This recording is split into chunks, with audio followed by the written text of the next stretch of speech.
Welcome to MiConvert. In this tutorial, I will show you how to convert CATPART files to STP format, completely free and online. Open your browser and search for CATPART to STP MiConvert.com. Click on the first result to go straight to the converter. You are now on the CATPART to STP converter page. The interface is clean and easy to use. Let's upload a file.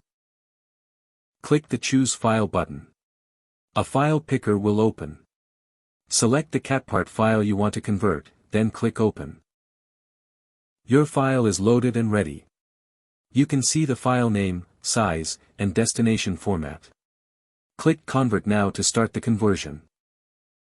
The conversion is in progress. You can see the progress bar moving. This usually takes just a few seconds. Done. Your file has been successfully converted. Click Download to save the STP file to your computer. That's it. Visit MiConvert.com for more free conversion tools. Subscribe for more tutorials. Thanks for watching.